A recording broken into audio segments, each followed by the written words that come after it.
of ultrasound scanners. So if you look at the timeline, we've already highlighted in the 1940s the development of A mode, amplitude mode, and B mode imaging. I'm going to talk about different Doppler techniques, which were first introduced in the 1950s. Will include pulse Doppler techniques, the color Doppler, power Doppler techniques, tissue Doppler techniques. Elastography techniques were first developed in the 1980s, strain elastography techniques, but then in 2000, in 1998, that's when shear wave elastography was first developed. And I'm going to talk a bit about harmonic imaging as well. So quite a lot to go through, but hopefully it'll be interesting. So the Doppler effect. Everyone has an intuitive idea of the Doppler effect. Whenever you hear a racing car come towards you and away from you, you hear the change in the frequency of the sound as it approaches you. You will have a higher frequency. As it moves away from you, the frequency will be lower. So this is the Doppler effect. And the Doppler effect is used in medical ultrasound equipment. The Doppler effect was first described for light by stars, and experimentally it was actually validated on a train by musicians playing a note on a train. And I've got a nice video. I hope it plays.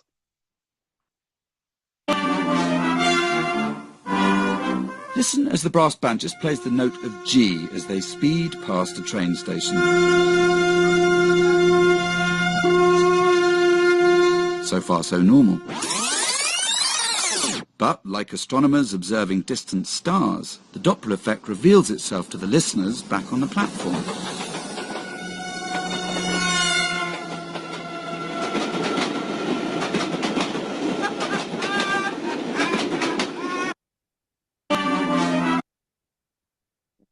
So yeah, that's quite exciting. That's actually how the Doppler effect was experimentally proved or demonstrated by musicians that were playing on a train, and other musicians on the platform were listening to the change in the frequency of the pitch.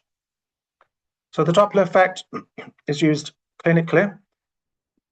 And what you need to appreciate is the angle at which the object is moving relative to the transducer. That needs to be known, because if the object is moving directly towards the transducer, then the Doppler frequency shift is going to be more than if the object is moving at an angle. So you have this cosine function that's important if you want to calculate the true velocity of the object. So here in this example, you have the transducer insulating a blood vessel, and the Doppler angle is shown over there. The operator needs to tell the machine this Doppler angle, because all the machine is measuring is the Doppler shift frequency. So for example, if the probe was perpendicular to the direction of the motion, then effectively there'd be no Doppler shift frequency. There'll be no velocity detected, because the component in the direction of the beam is zero. So the Doppler effect can be used for a number of clinical applications.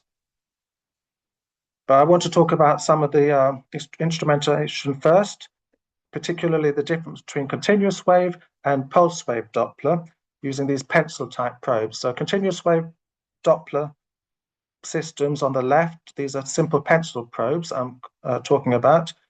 The continuous wave systems will have a transmitter which is continuously emitting the ultrasound as a continuous wave, and it will have a receiver, a separate receiver, and the region of overlap is a sensitive region which is quite extensive. So effectively, within that sensitive region, any flow that's giving you any Doppler signal will be detected, and the display can be shown. The pulse wave Doppler system uses a single transducer to transmit the pulse and also to receive the pulse. and the operator can specify or window the sensitive region so that you can position the gate, the sample volume, the gate inside the vessel, and you can isolate the Doppler signal that you want to detect. So that's one advantage of the pulse wave Doppler systems. You can actually position it at a particular vessel as opposed to a continuous wave, which might detect multiple vessels which are in the sensitive region. And without going into too much detail on Doppler signal processing, I just wanted to highlight the key steps which involve demodulation. So the ultrasound system will emit a high frequency signal. Imagine it's 5 megahertz, which is a typical ultrasound transmit signal. It will then receive the signal that's reflected back from a moving object. If it's moving towards the transducer, then that signal will be 5 megahertz plus a little bit more. If it's moving away, it will be 5 megahertz minus a little bit because it's moving away. If you mix the receive signals and the transmit signal and remove the high frequency using demodulation techniques, that's one step of the signal processing chain, the demodulation step. You have a high pass filter to remove the Doppler shift frequency from the tissue motion, and you have a frequency estimation. But the key parts as well is that for blood flow, if you remember the interactions, the Rayleigh scattering effect, so the ultrasound will interact with the blood as a Rayleigh scatterer. The intensity of the scattering is very low because the acoustic impedance mismatch of the blood interfaces is low, and the size of the blood cells is really low. So the signal intensity of blood is low, as opposed to tissue, where the signal intensity is far higher. And if you look at the velocities, tissue might be moving a little bit, but they will have low velocities, whereas blood typically will have much higher velocity than tissue. And these characteristics can be used to help visualize the blood signal and get rid of the tissue signal. So pulse wave Doppler systems, when you have this kind of sonogram, basically once you have the Doppler signal extracted, if you do a spectral analysis, a fast Fourier transform on little segments of those signals. So in this example, we've got 10 millisecond windows of the signal. Then you can build up a sonogram. The amplitude of the signal depends on the signal strength. And the sonogram is showing the velocity, the Doppler shift frequency, as a function of time. So this is a key visualization of blood flow. And it shows a pulsatile blood flow in this example due to an arterial flow. And it's very important, pulse wave Doppler in the clinic. There are lots of clinical examples. Don't have time to go through them, just want to highlight some examples, like, for example, echocardiography. Transcranial Doppler, looking at cerebral arteries in the brain. Uterine artery, fetal, middle cerebral artery, looking at kidneys, functionalities, brachial arteries, renal arteries, carotid arteries. Carotid arteries, those are the arteries in the neck, and those are the main arteries that feed the brain. Those are particularly important because the peak velocity is used as a surrogate measure of the degree of stenosis. So if you have a patient who's come in and they've had a stroke, then they're going to have an ultrasound scan to check if the stroke is due to a carotid plaque buildup in the neck. Because if that breaks off, that can block a vessel in the brain, causing a stroke. And the velocity, the peak velocities, are used as a measure of how much constriction there is of the artery. The higher the peak velocity, the more the constriction. And that can actually affect the clinical management of those patients. So it's quite important, pulse wave Doppler, for a lot of clinical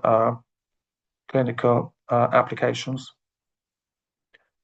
Other Doppler techniques are based on imaging techniques, such as color flow imaging. So color flow imaging is depicting the blood flow velocity, or rather the Doppler frequency shift, because when you are using color flow imaging mode, the scanner doesn't know the angle at which the vessel is moving. It's only depicting the velocity, assuming a fixed angle of inclination, which is 0. So a color Doppler image is likely to incorrectly represent the velocity. So you wouldn't use that to quantify velocity. You would use pulse wave Doppler, where the operator can tell the machine the angle at which it's given. So in this example, the top left image, I don't know if you can see, there's a sample volume in the middle of the vessel, and this sample volume is giving you this pulse wave Doppler sonogram below the color Doppler image. And it's the sonogram that's being used to quantify the different flow parameters. So in this case, you've got the peak systolic velocity and the end diastolic velocity, which are quantified.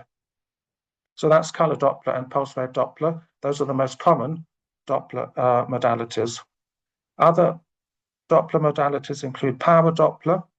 The power Doppler image is shown in the middle, top middle image, and that's just imaging the power of the signal. So you're not getting any velocity information, it's just the strength of the echo that's returned.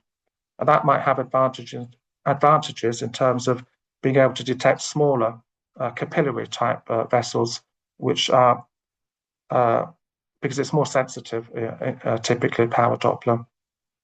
And you also have tissue Doppler, which is the top right, and that's used for some certain echocardiography applications. So rather than the blood flow, the Doppler signal processing is optimized to detect the low velocity but high amplitude tissue motion.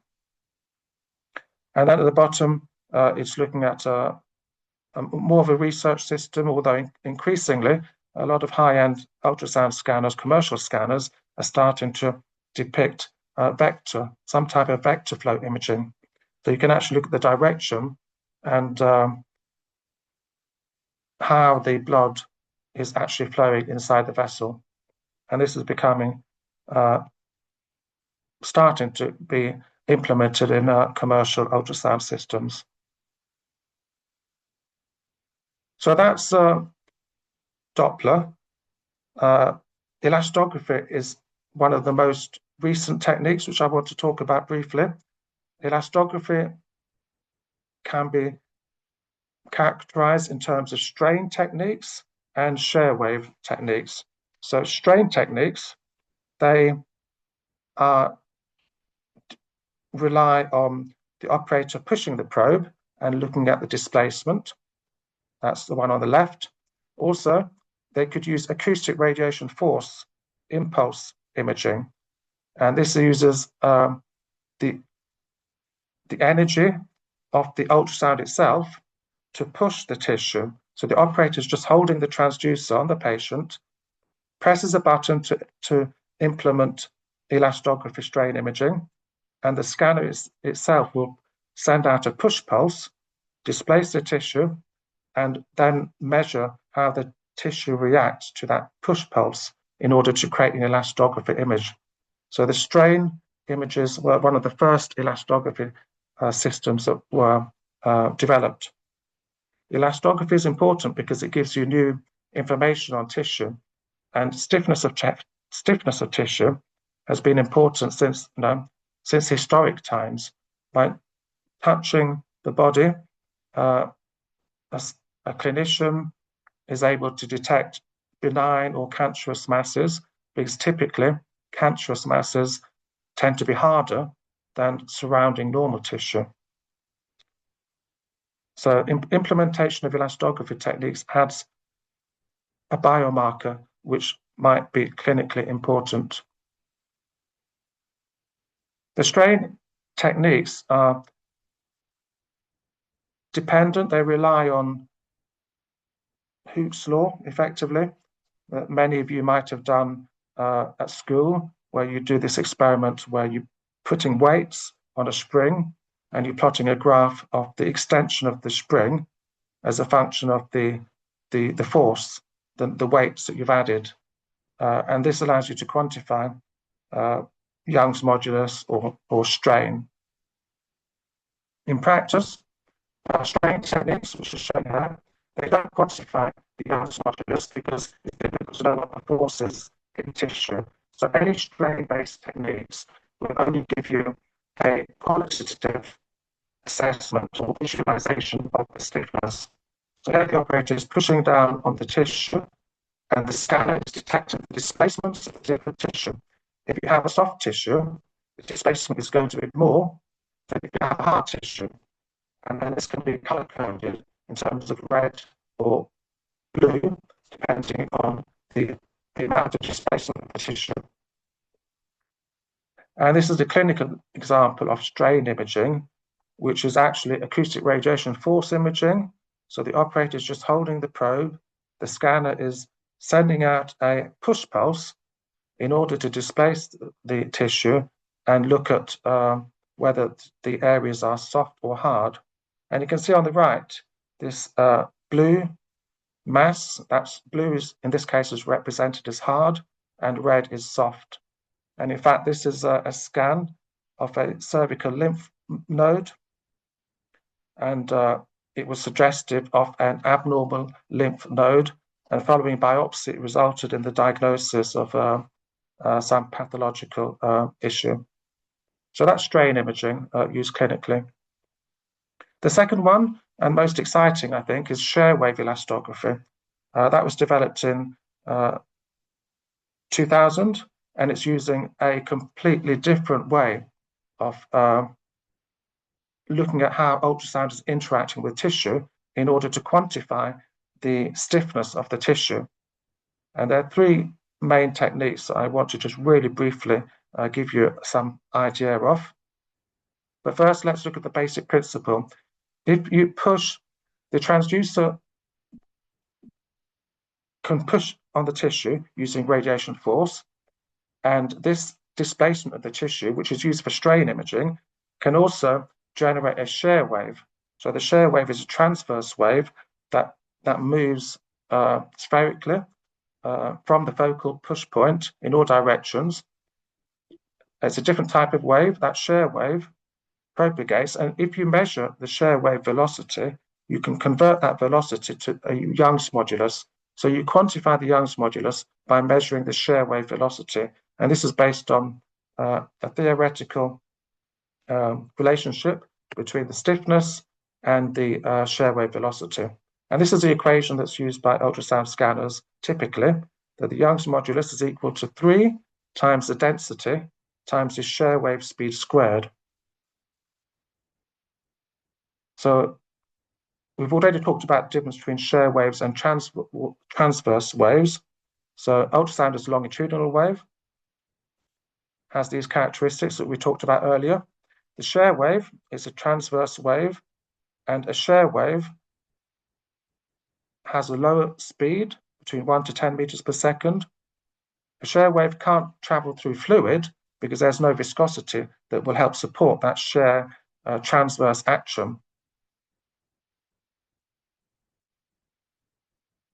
But if you remember the equation, 3 times the density times the shear wave speed squared, the scanner assumes an average density in order to quantify the Young's modulus.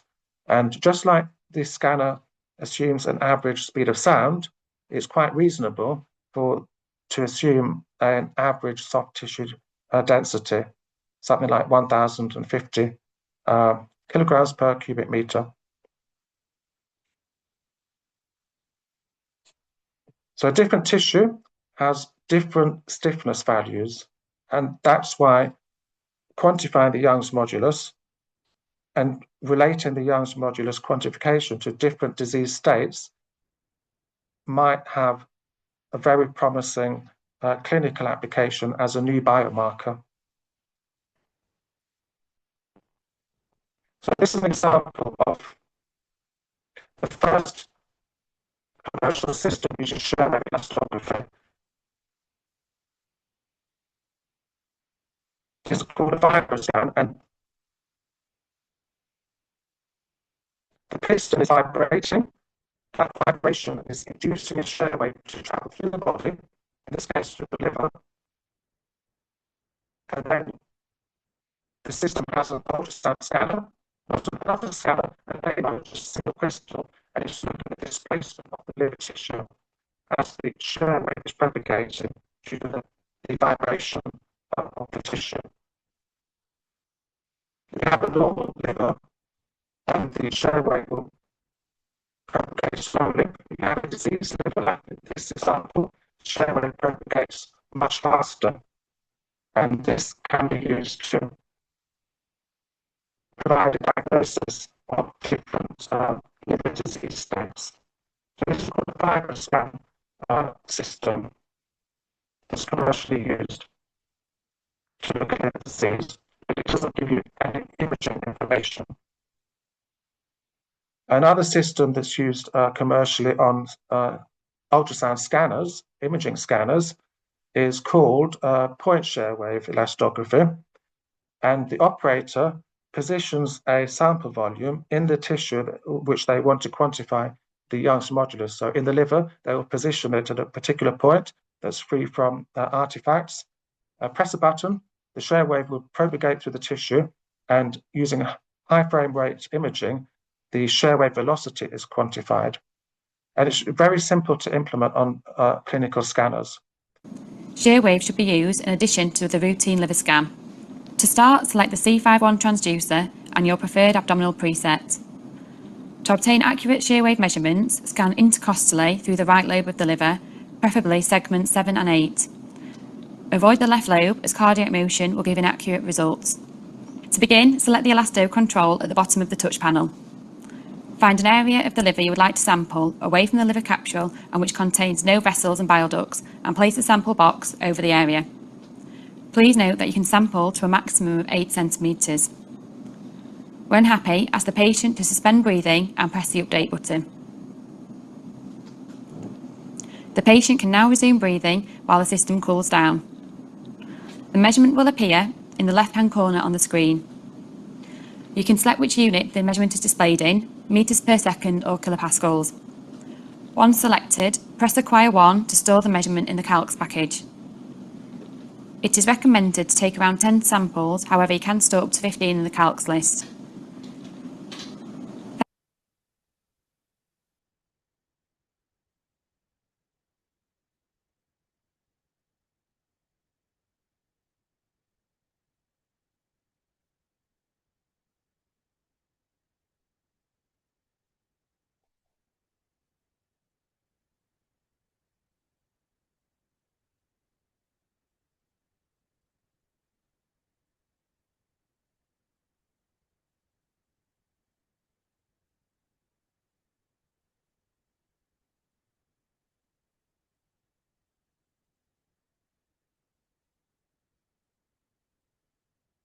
A quick revision, sorry.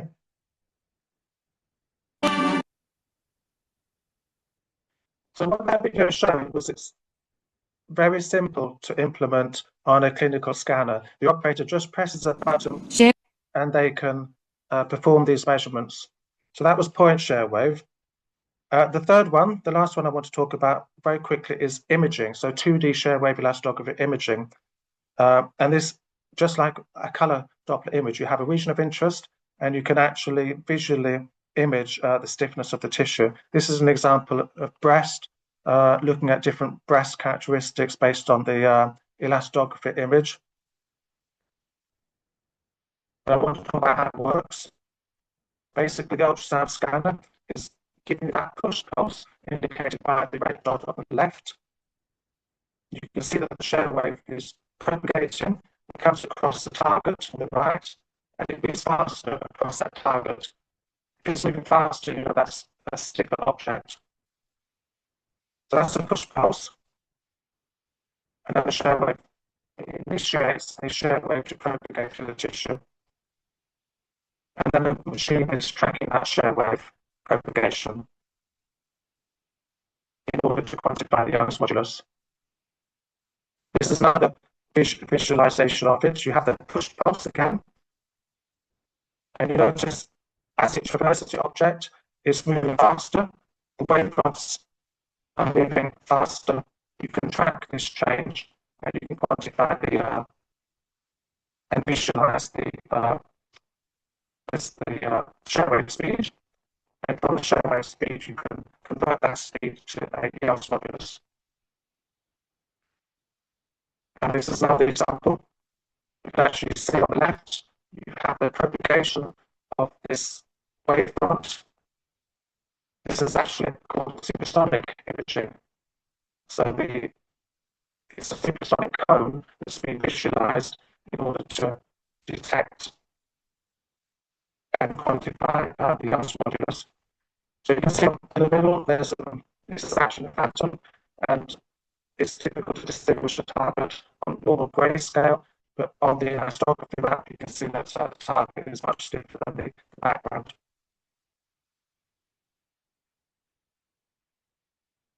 So there are many clinical applications for shortwave elastography. I just want to highlight another one in particular, and that's a particularly challenging one.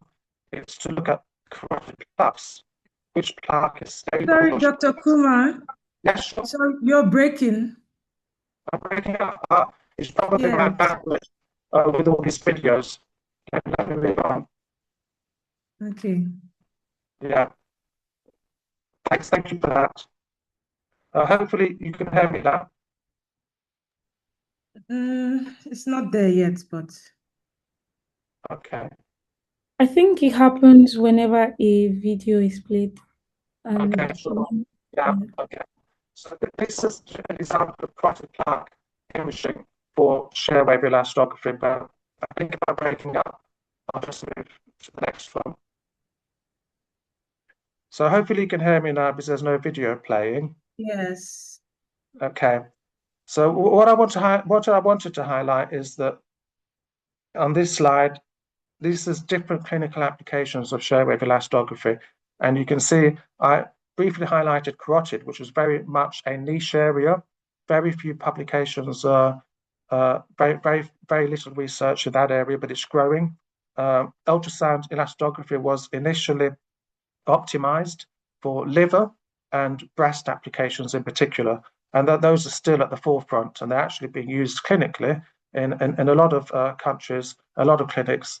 They are implemented in the liver clinic in particular, but there's a huge range of clinical applications for elastography that researchers are investigating. So it's really quite exciting. So harmonic imaging is, I think it's the last one I want to talk about. So we highlighted earlier the way that the ultrasound pulse gets distorted as it propagates. And this distortion creates high frequency components which can be used for imaging. So harmonic imaging relies on imaging the harmonic content due to nonlinear propagation of the ultrasound as it propagates through the tissue. So you need a wide bandwidth transducer because you need to be able to look at the second harmonic. So you have your transmit pulse, which say it's 5 megahertz, and your second harmonic, which is going to be 10 megahertz. If you get rid of the transmit pulse by filtering it out using a high pass filter, and only look at the harmonic content, then you will effectively have a harmonic imaging technique. So that has been implemented on clinical scanners, and it's been shown to result in much improved, clearer images. So on the left, you have a conventional image compared to a harmonic image, and you can see that the harmonic image does tend to be a lot clearer than the conventional fundamental image. So one way of looking at that, why is that? If you look on the left, this is a fundamental image, is indicated by the blue. You might have a lot of clutter due to reflections from, for example, the rib, as shown in this example. The harmonic energy is focused on the high amplitude areas because you get the most nonlinear propagation and the most harmonic content when the amplitude of the signal is high. So at the center of the beam, that's where you have your high harmonic energy. So if the image is only coming from the center of a narrower beam, you're going to get a better quality, higher resolution image. So it's getting rid of all the clutter reflections that you might see on fundamental imaging only. So that's one reason why harmonic imaging can be better.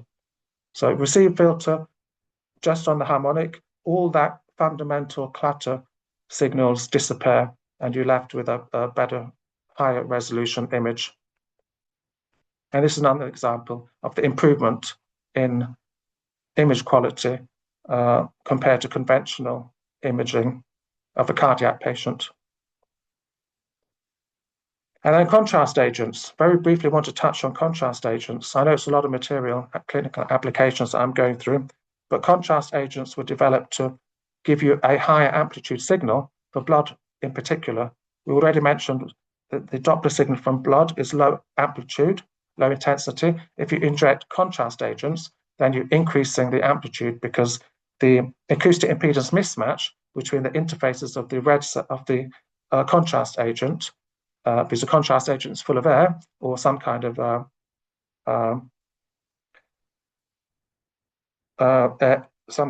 air, then it will give you a much higher reflection.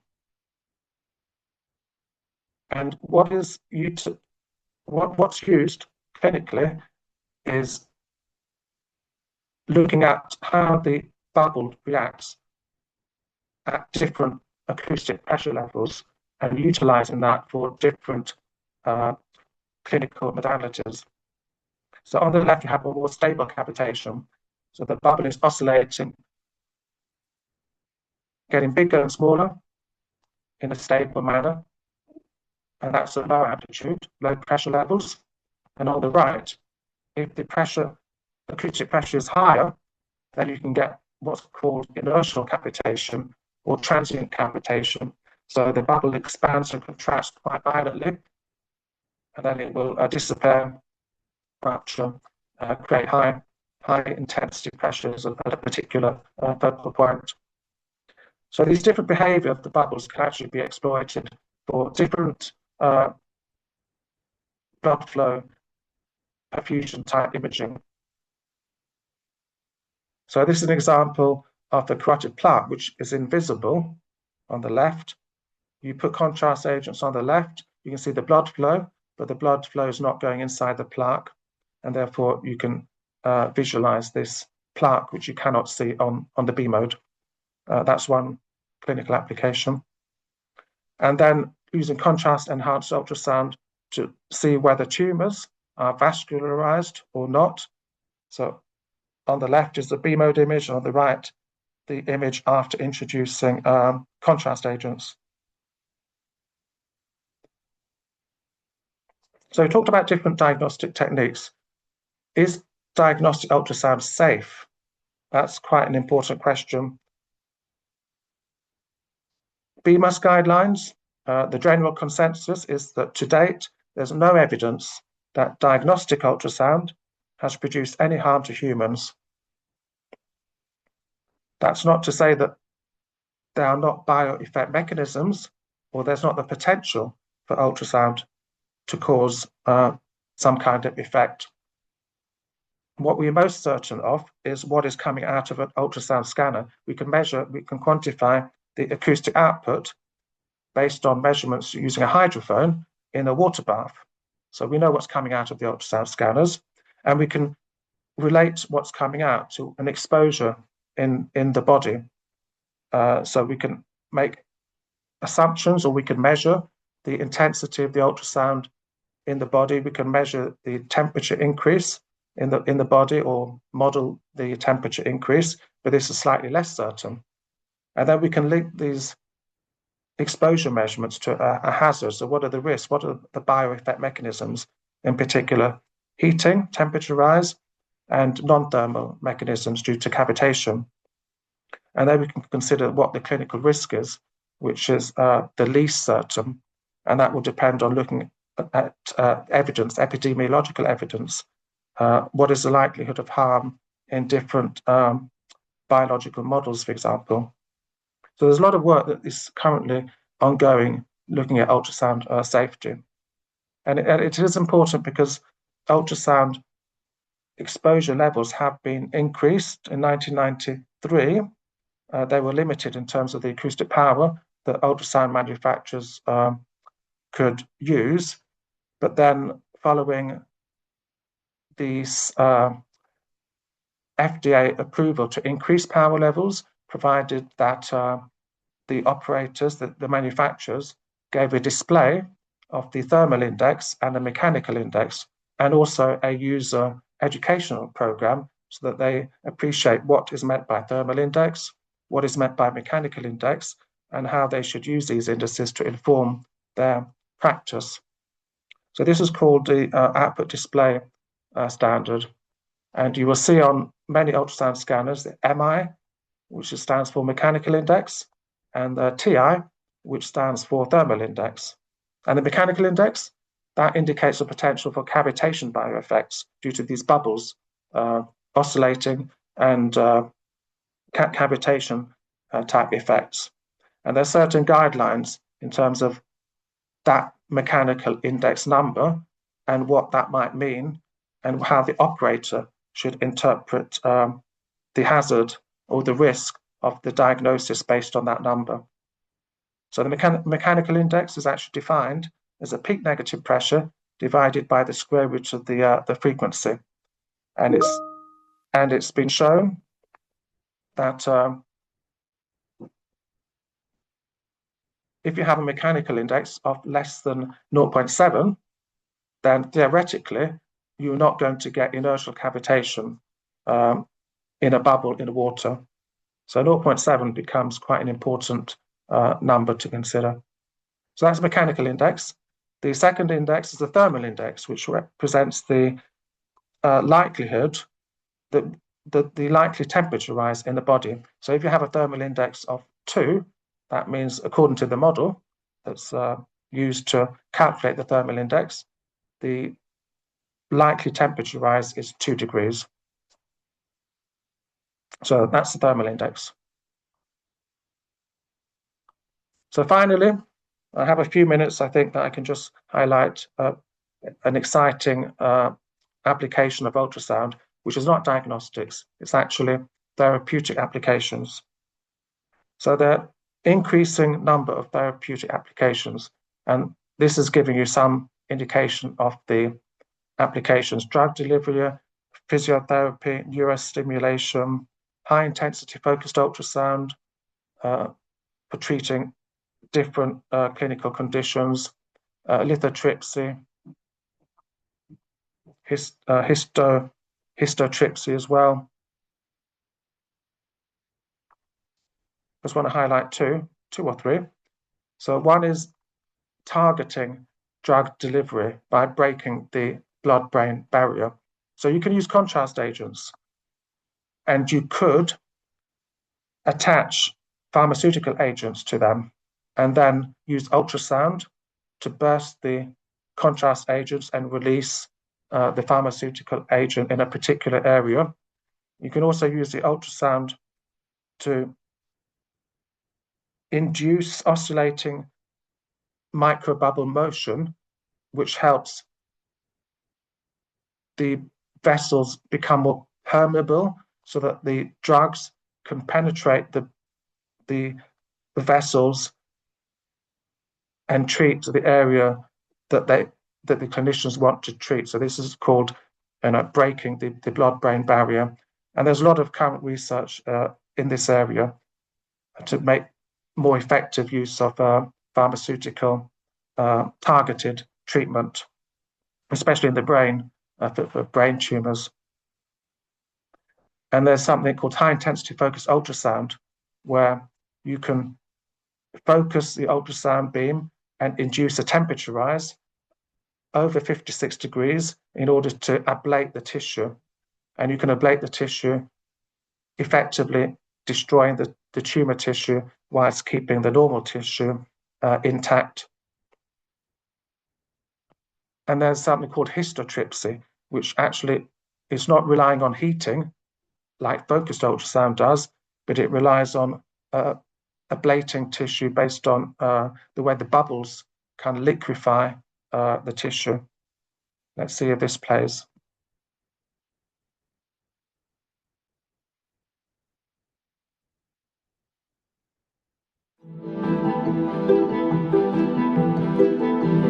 Histotripsy is a new non-invasive technology that uses focused ultrasound waves to target and destroy cancer tissue in the liver. When the ultrasound waves are transmitted through the body and reach the targeted tissue, they cause vibrations that create high pressure.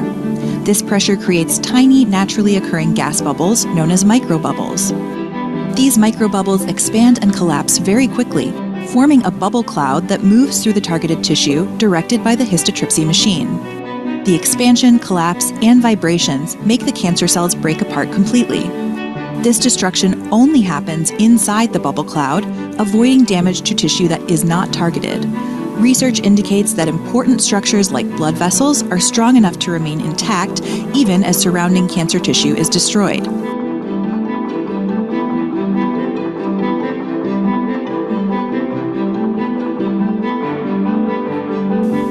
Unlike conventional therapies, histotripsy only uses mechanical forces rather than chemicals, surgery, or radiation to destroy cancer tissue.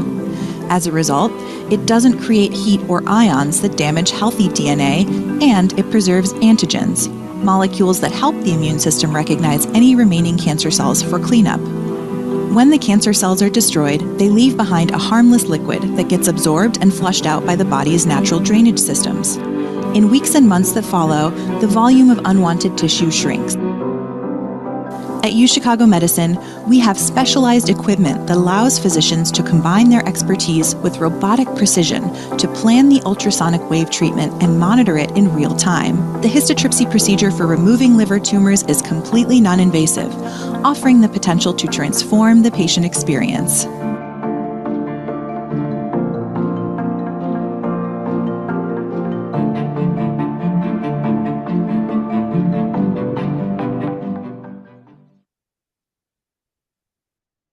Okay, so yeah, I think therapeutic applications are really exciting, and I'm convinced that in the future they're going to become much more prevalent, and hopefully they will.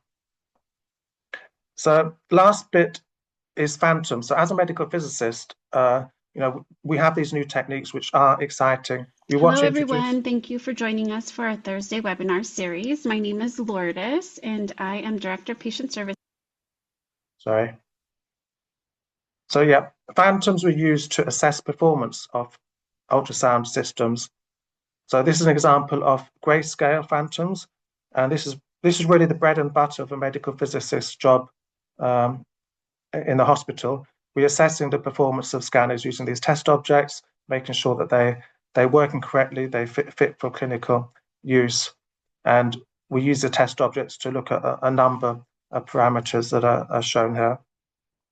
So that's a BMO test object. We also have Doppler phantoms. In order to assess the performance of Doppler systems, we can use a flow phantom. We know what the true velocity is, and we can see if the clinical scanner is measuring the velocities correctly or not. And in a lot of examples, there are lots of errors that are associated with Doppler ultrasound estimates that operators need to be aware of. And we've at St. Thomas's Hospital, we've also found issues on clinical scanners regarding sample volume and incorrect assessment of peak velocities, which manufacturers have addressed. So use of Doppler phantoms is also important for tracking performance of Doppler quantification.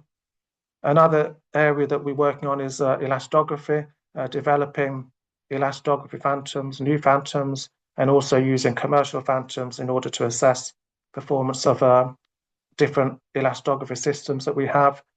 Because it's quite a new area still, elastography, there's no real ultrasound QA program that's been established for assessing elastography systems, and there's a lot of work that needs to be done to help optimize the clinical implementation of elastography, ensure that the measurements are done correctly and that the scanners are behaving and giving you measurements that we think they should be giving. So what I've covered today is a lot of material, gone quite fast through it. We've seen why ultrasound is useful for diagnostics. covered the history and the importance of ultrasound, how it interacts with tissue, considered how ultrasound scanners actually work, and the artifacts that are important and prevalent on ultrasound imaging. Looked at a lot of different clinical modalities very briefly, highlighted some safety issues and therapeutic applications as well, which I think are quite exciting. And then quality assurance and phantoms, which is what we do as medical physicists in the hospital. So thank you for your attention.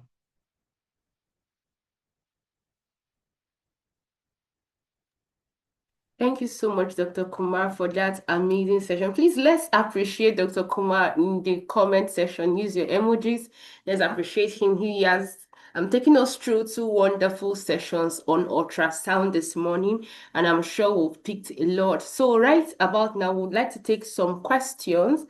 And please, for our audience, if you have a question, please kindly leave it for us in the chat box.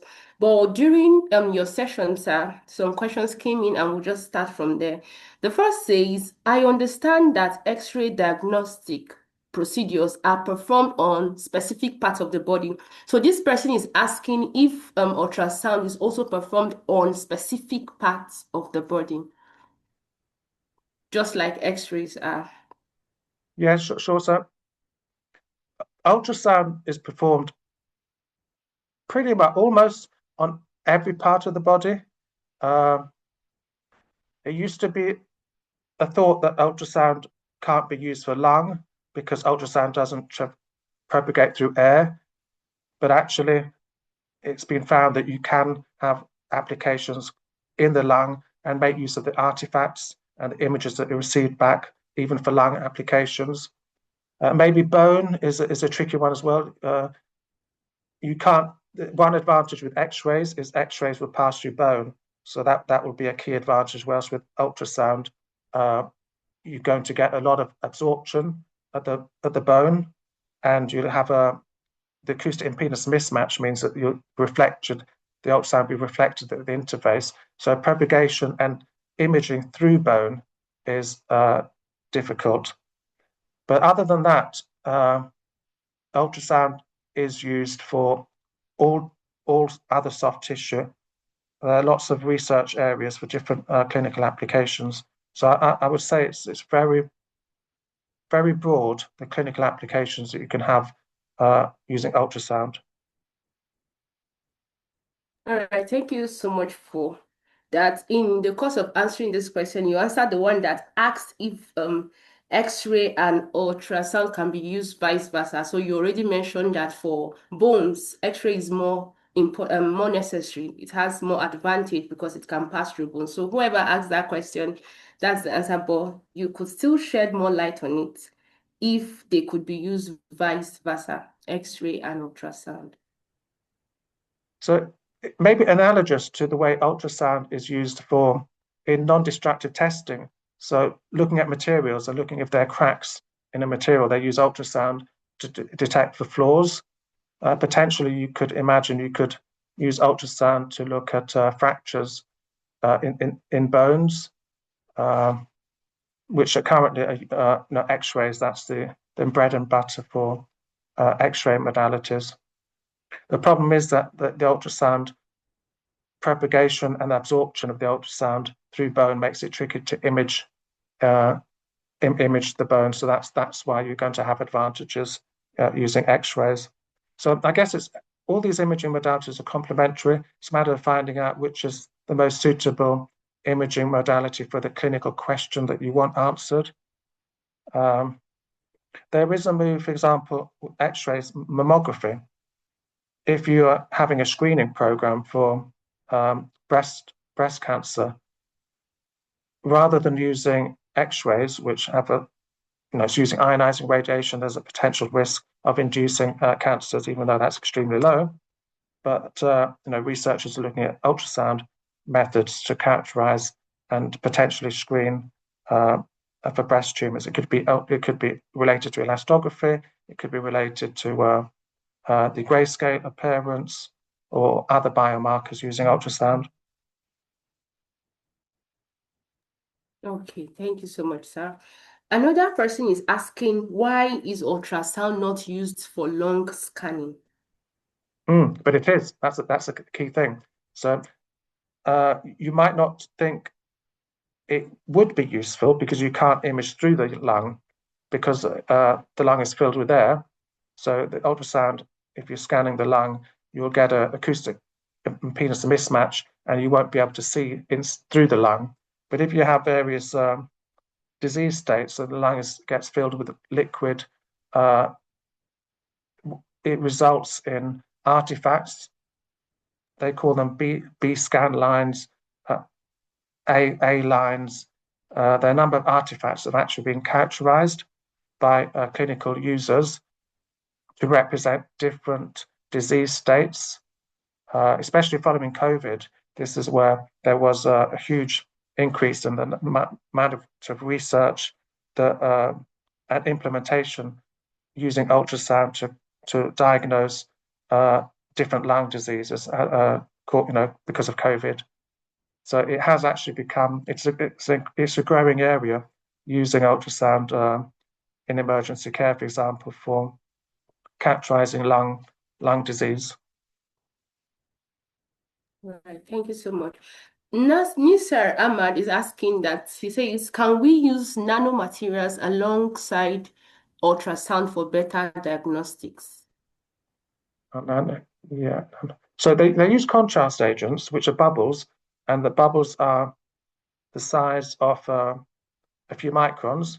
So they act as blood pool agents. They're similar size to red cells, so they stay inside the vessels.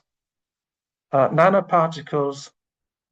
That they probably I have that I'm aware of some research using nanoparticles. It's quite early and quite a niche area, and I'm not so familiar with that area. They use nanoparticles more for MRI scanning. For ultrasound, they probably have studies related to therapeutic applications, possibly, or other imaging modalities using nanoparticles. But it's quite early days. Right, thank you so much for that response.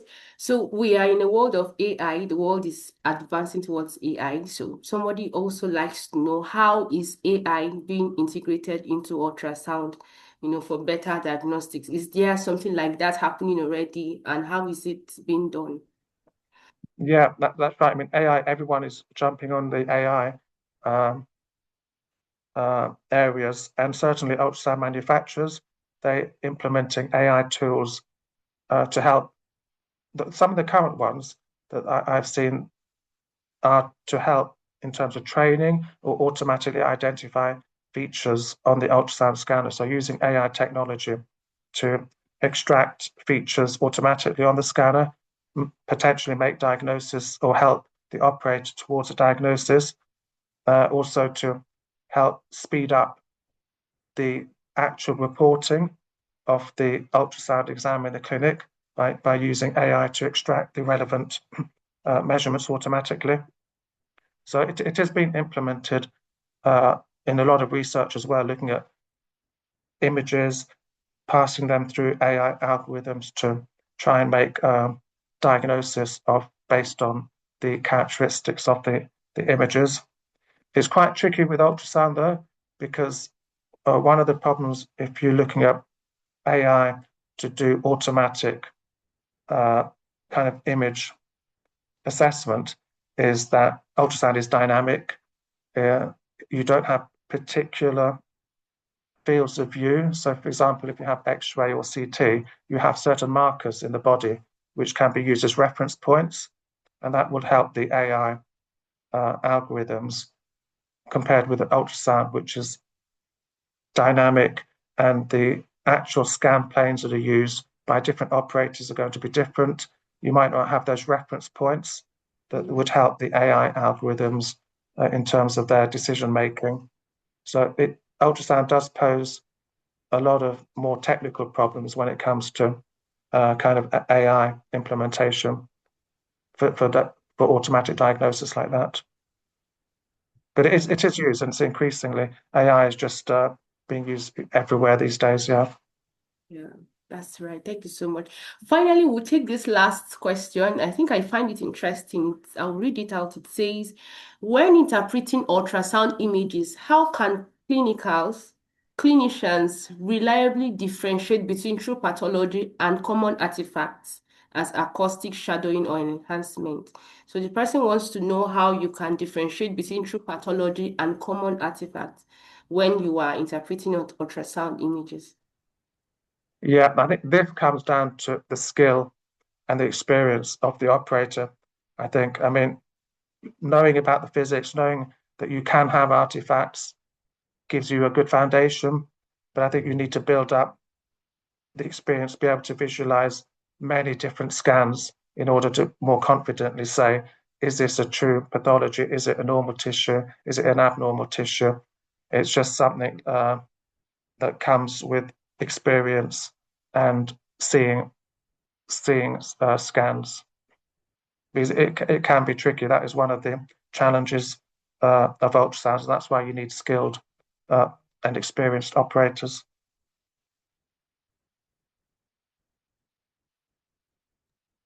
The final question. Dr. Yubosa has a question for us, for you, sir. So, Before you take my question, I think there's another one. Please, you can quickly take that one. I'll wait to be last. okay, let's see. Okay, it says, from your experience, sir, what are the few common mistakes clinicians make when using ultrasound machines? It also says, what are the current gaps between ultrasound technology and its clinical utilization, and how can these gaps be bridged? Would you like me to take the question again? Well, I think one common issue, I think, is as medical physicists, we go to clinics and it's surprising the number of scanners that you see with faults in the probe. So you might have you go to do your annual checks or your half-yearly checks, and the ultrasound scanner might have dropout, and the clinical users haven't reported that as a fault. So that is a common issue that needs to be addressed with better training, I think. The operators actually identify when there's a fault on the transducer and not trying to work around it, but actually reporting it so that that can be fixed. What was your second question? Okay, so the second question talked about bridging gaps. It says, what are the current gaps between ultrasound technology and its clinical utilization, and how can these gaps be bridged? Yeah, well, that's a tricky one always. There are lots of research areas, there are lots of potential of new application, new imaging modalities. Actually incorporating those into the clinic takes time. It depends on the clinical users, the manufacturers, all getting together and some kind of agreement as to what are the more promising techniques, what could actually be used in the future to help our patients most effectively. So it's a tricky one. Even the techniques which are currently implemented on scanners, like I mentioned, elastography. So I guess elastography techniques are starting to be more prevalent clinically. But as medical physicists, we really need to be able to test and assess the performance of those techniques, which still requires quite a bit of work so that we can actually effectively implement and incorporate these techniques to benefit the patients and make correct diagnosis. So even if you have a technique which has been implemented on a scanner, clinicians might go ahead and use the technique. It might start to gain evidence that it's clinically useful, but we also need to develop the test objects and be able to assess the performance properly for these techniques. But it's a tricky one to answer because I have a lot of other areas which are more on the research stage, like, for example, super resolution. You can think of as a technique that looks really impressive as a research technique, and it's starting to be incorporated in clinical trials, and then one day that might become a clinical technique, but that all takes time. Okay, thank you so much for that. Finally, we'll take a question from Dr. Yobosa quickly before we Okay, wrap thank up. you very much. Thank you, moderators. Thank you, Dr. Kumar. Dr. Kumar, one of the aims of this, what kind of English am I speaking? The aim of this Harmattan School, is to get physicists involved in medicine and medical physics. For example, ultrasound, we don't have physicists there. So my thoughts are in that direction. So just like the paperclip test you talked about in your first lecture, that's a very simple test that physicists can, easily do. So as regards thermal index and mechanical index, those are two parameters that are very important in my opinion.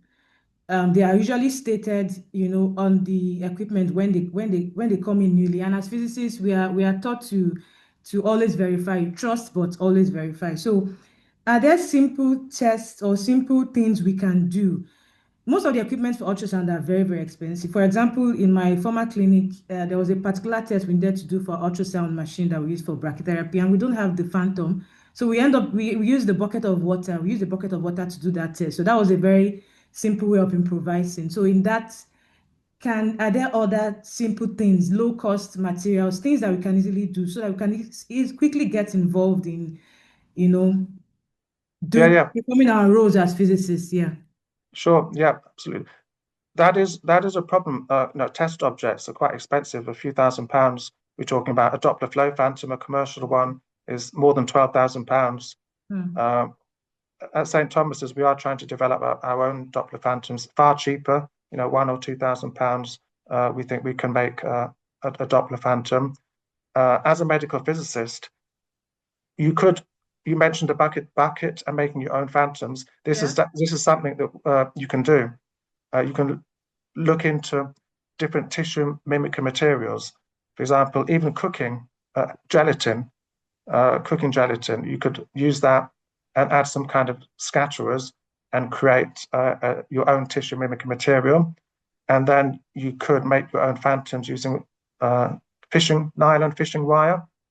So you could try to make your own phantoms based on readily available and cheap materials, wire and gelatin. The cooking gelatin, like cornstarch? Yeah, exactly. Yeah. Like cornstarch, okay. Yeah, just like if you're making a gel. Mm-hmm. Yeah. What about hair gel? Do you know the gel that women use? I don't know if British women, but African women, there's this gel we use for the hair. Is that gel? Yeah. The problem would be, I think, adding the scatterers in it. So when you're making a tissue mimicking material, you need to add some kind of scatterers so that the signal that you get back will look like a soft tissue. For example, it will look like a liver. Okay. So some kind of scattering material that you can add to give you the signal. I mean, at St. Thomas's, we do make our own phantoms. We use agar, and we have certain scattering powders that we use in order to create a more well-characterized tissue mimicking material.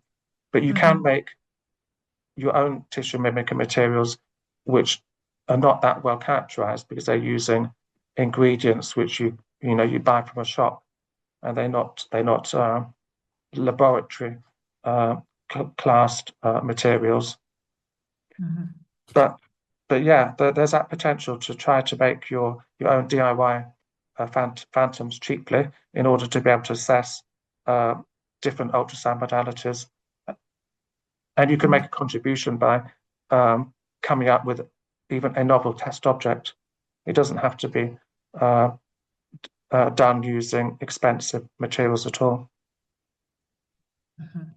Thank you very much. I wanted everyone to hear that because most times students just say, there's nothing I can do in ultrasound. I don't have this, I don't have this. So I wanted them to hear from you that, we can actually make use of simple, cheap materials around us, so that there's no excuse to not get involved in non-ionizing radiation. And that's one of the things we're trying to address with the Harmattan School. So Yeah, thank you. definitely. Yeah, if you Google, DIY tissue ultrasound tissue mimicking materials, I think you'll come up with a few good resources where they're just using everyday materials to make phantoms, even like biopsy training phantoms, putting, I know, like a grape or something as a target to help operators learn their biopsy techniques. Thank you very much. Thank you. Thank you very much, Dr. Kumar. Thank you, Dr. Yobita, for raising that question. All right, so I want to also thank all the audience. Please stay tuned. The next session is going to be a career